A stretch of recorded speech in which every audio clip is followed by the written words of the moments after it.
कैसे हैं दोस्तों। स्वागत है आपका आपके इस चैनल सरकारी एग्ज़ाम प्रिपरेशन में। जैसा कि आपने सुना होगा, बिहार तकनीकी सेवा आयोग के द्वारा बिहार में 1539 पदों पर फार्मासिस्ट की बहाली होने वाली है।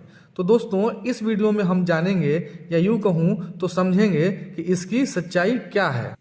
तो हाँ दोस्तों, जैसा कि आप अपने स्क्रीन पर देख रहे होंगे, यह 1 अप्रैल के न्यूज़पेपर का कटिंग है, जिसमें यह बताया जा रहा है कि 5 अप्रैल 2023 से आवेदन की प्रक्रिया शुरू कर दी जाएगी। लेकिन आज ही 5 अप्रैल है और इस वैकेंसी का कुछ अता पता नहीं है।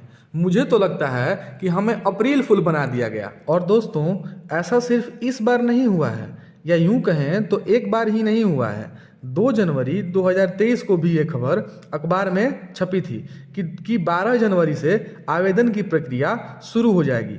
लेकिन इसके 8 दिन बाद 10 जनवरी को ही हाई कोर्ट का एक फैसला आया, जिसमें यह कहा जा रहा था कि फार्मासिस्ट के पदों के लिए सिर्फ डी फार्म वाले ही एलिजिबल। मतलब जज साहब के अनुसार किसी ने अगर 4 साल बैचलर ऑफ फार्मेसी किया और वहीं किसी ने मात्र 2 साल का डिप्लोमा ऑफ फार्मेसी किया, तो इस सरकारी बहाली के लिए डिप्लोमा वाले ही छात्र एलिजिबल हैं और 4 साल पढ़ाई करने के बाद बैचलर वाले छात्र एलिजिबल नहीं हैं। वाह, यही तो है हमारा बिहार।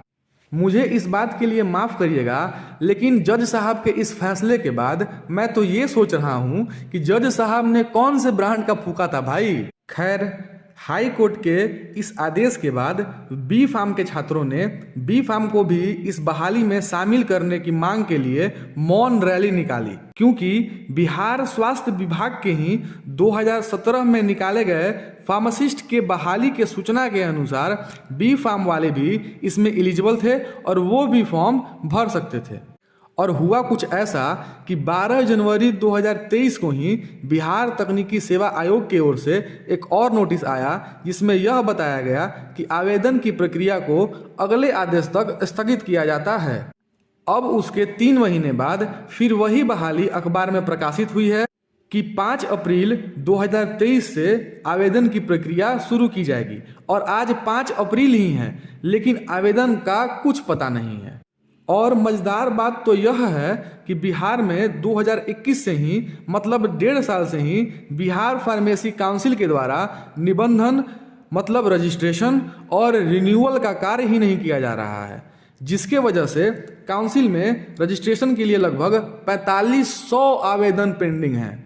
तो कहीं इसी वजह से इस आवेदन की प्रक्रिया को बिहार तकनीकी सेवा आयोग फिर से ना रोक दे। तो दोस्तों, जैसा कि आप देख रहे होंगे, इस बहाली से संबंधित बीटीएससी के साइट पर कोई भी नोटिफिकेशन नहीं आया है।